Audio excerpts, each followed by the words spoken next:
do want to say one thing about Father's Day.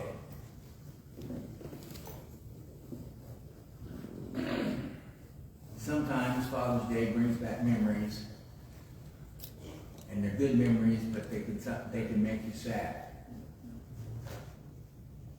It doesn't have to be a big fancy thing, because Father's Day isn't. That's the same way with partaking of the communion on the first day of the week. It doesn't have to be a fancy thing. But when you remember, you remember. And it gets you here. Our lesson today comes from the Gospel of Luke, the 15th chapter.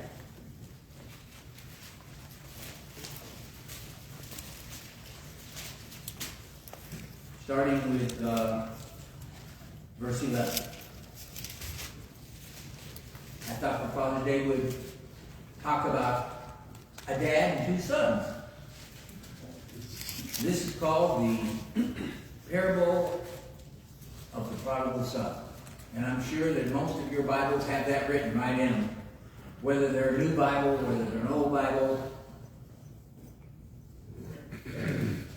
When the Bible was written, there weren't even any verses. It was written, there was no breaks, no nothing, just, and even the Greek that they teach us in school, those Bibles have verses now, because we're not as smart as they were. They could read those, and they'd put them into the sentences and do all that, and make. So if they didn't even have verses, they certainly did not have those little things saying, this is the parable of the prodigal son. And I think sometimes we get the wrong idea because we don't always read very well. I thought that a prodigal was the guy who went out drinking and carousing and dancing and was the black sheep of the family. I know how to use a dictionary, but I didn't until later, and I looked it up, and well, prodigal means wasteful. And I'm going to, when we come to it in the story, I want to show you the word in Greek that's the word that they use to talk about this parable. But if you notice the context, this comes right after the lost sheep and the lost coin. This is the parable of the lost son. And I'll show you why I say that when we get to it. And he said there was a man who had two sons. And the younger of them said to his father, Father, give me the share of property that is coming to me. And he divided his property between them. That's not the way things were done in those days. You didn't get the property until Daddy passed. He might give you something, but no, you didn't get your share. But, so he goes, not many days later, the younger son gathered all that he had and took the journey into a far country. Took him some time to get everything ready so he could sell all the stuff and get all the money so he could go have some fun. And there he squandered his property in reckless living.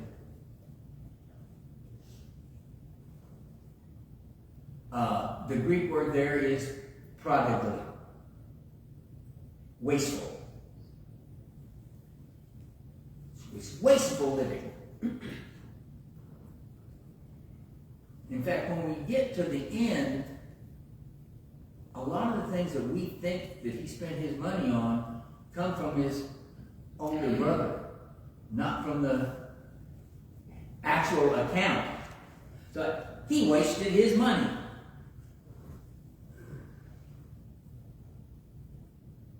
Now, they didn't have BMWs in those days, and they didn't have $400 Air Jordans. But I'm pretty sure that that's where a lot of the money went, was to those material things. Because as we get into this, we're going to see that that's what he saw from his father. He was the giver of material things. And he wanted those material things, and he wanted them the way that he wanted them. And when he had spent everything, a severe famine arose in that country, and he began to be in need.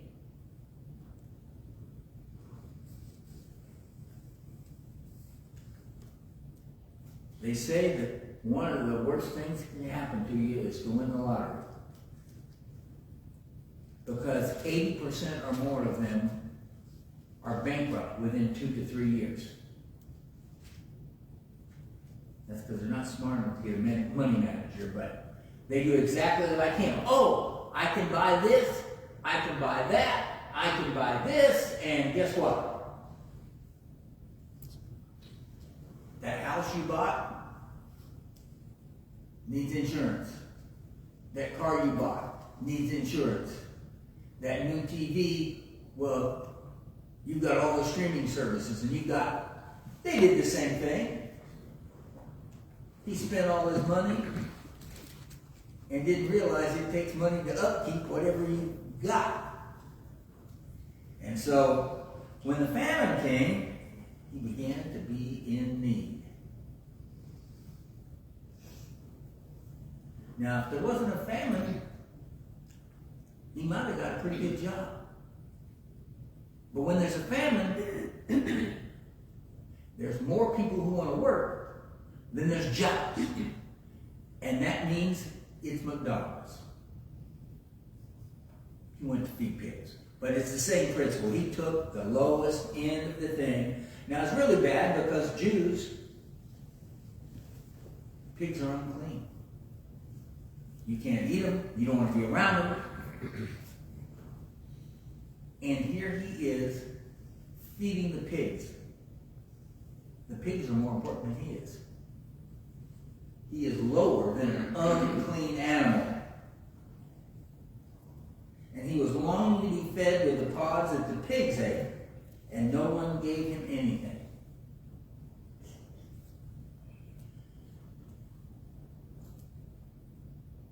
You've got to be pretty hungry to want to eat the pods that the pigs eat. But he was hungry. That means he's probably sleeping in the field. Didn't have anything. He went from Good Time Charlie with all the money to Joe the bridge thrower, living under the bridge. But when he came to himself,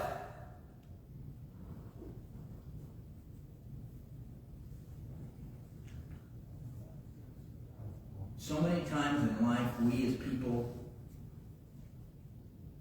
get into a trance. We start thinking about things and doing things, and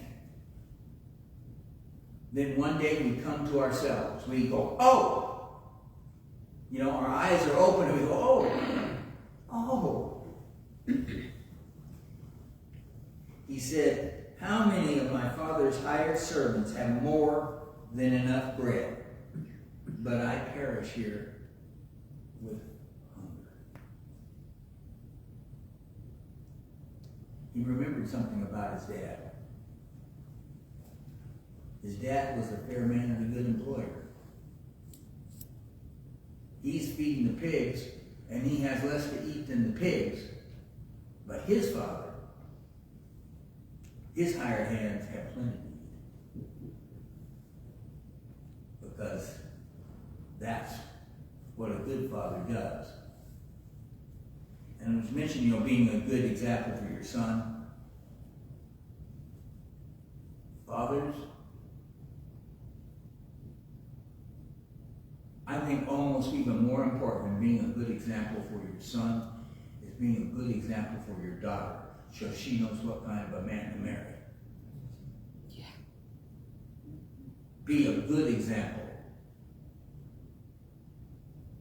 Don't be one of those where any guy off the street is good enough. Be that kind of a man that takes care of your wife and your kids, and it can be depended upon. Your daughter needs that. He said, I will rise and go to my father, and I'll say to him, Father, I have sinned against heaven and before you. I am no longer worthy to be called your son. Treat me as one of your hired servants. He says, I need to go home. I need to confess to my father that I was wrong. I sinned against heaven and against you. I took all my money. It wasn't mine yet. I took it. I didn't respect you. I did all those things that were wrong. I didn't honor my father. I've sinned against heaven and against you. Can I have a job, Dad? Can I work in the field? I don't want to come back and live in the house. I don't want to do any of that. I don't deserve it. But can you hire me? I need a job.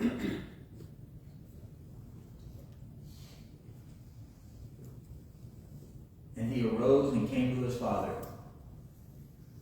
And here is, to me, the best part of the whole story. But while he was still a long way off, his father saw him and felt compassion and ran and embraced him and kissed him.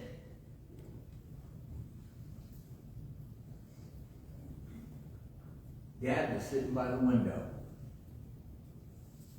All that time the sun was gone. Dad was sitting by the window, looking out that window, looking as far as he could see. And as soon as he saw his son coming down the road, he ran to meet him. He didn't have Air Jordans and he didn't have trousers. So you didn't just run in the road. You had to reach down, grab the back of it, pick it up, and put it in your belt. But he was so excited, that's what he did. He got there and he ran out. And he grabbed him and he hugged him. Kissed him. He was so glad. You know, some people would have gone, hey, I've got an in. He's glad to see me. Let me see what I can get. But he said the same thing he said before he left. He said to him, Father, I have sinned against heaven and before you. I am no longer worthy to be called your son. He didn't try to take advantage of the fact that his father loved him still. But the father said to his servants, bring quickly the best robe and put it on him. He had worn out, dirty clothes. Threadbare. Put a ring on his hand and shoes on his feet, and bring the fatted calf and kill it, and let us eat and celebrate. For my son was dead and is alive again. He was lost and is found. And they began to celebrate. That's why I say this ought to be called the parable of the lost son. He was lost. Not like the sheep that just wandered away, and not like the coin that was dropped. He was lost because he chose to be lost.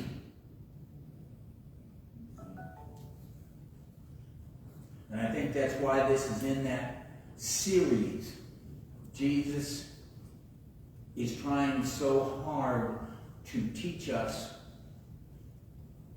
And he starts with an animal, and then a coin, and finally he gets to people so that we can go, oh, he's talking about us. You know, he took his time to explain that God loves us no matter what we've done. Now his oldest son was in the field, and as he came and drew near to the house, he heard music and dancing. And he called one of the servants and asked, "What does he saying mean?" And he said to him, "Your brother has come, and your father has killed the fattened calf, because he has received him back safe and sound." But he was angry and refused to go in. He threw a hissy fit. His father came out and entreated him. But he answered his father, "Look, these many years I have served you, and I never disobeyed your command. Yet you never gave me a young goat that I might celebrate with my friends. But when this son of yours came, who has devoured your property with prostitutes, you killed the fatted calf for him." You notice that's when you hear about the prostitutes? My wife has always told me something, and I believe it. If you get accused of something and you didn't do it, it's probably because the person accused you either did it or wanted to. He may not have done anything, but that's the first thing on his mind. If I had all my money, what would I do with it? Well, there's that little place down the road. I would go there.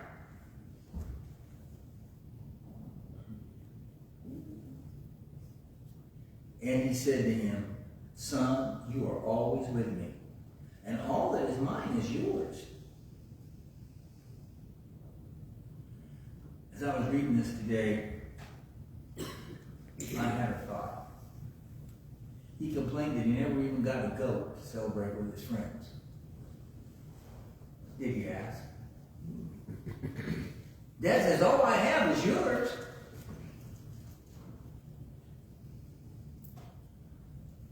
The reason sometimes Christians are like that older brother is we don't ask. We don't talk to God. We don't ask Him for things. We don't.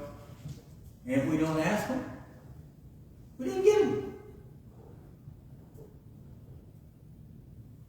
It was fitting to celebrate and be glad, for your brother was dead and is alive. He was lost and is found.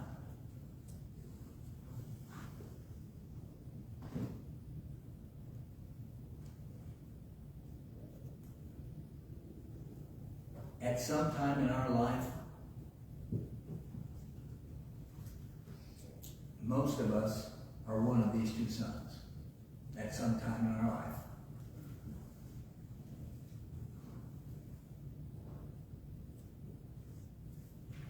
But whichever son you are, remember that God, the Father, loves you.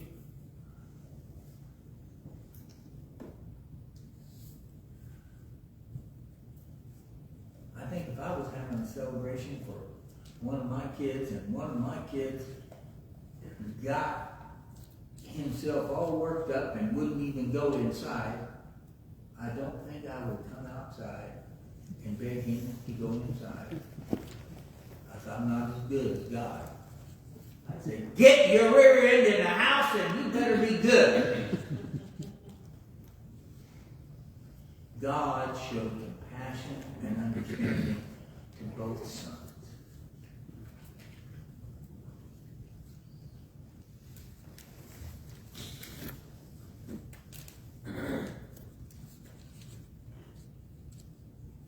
We honor our earthly fathers. Don't forget to honor your heavenly Father, because He's willing to do everything for you. It says that He saw him from afar off and He ran to meet him. Yes, He did. While we were steeped in our sins, separated from God, He sent His Son to die for us. He had His eye looking far back. If anybody needs to answer the invitation in a public way, we'd ask you to come now as we stand and as we sit.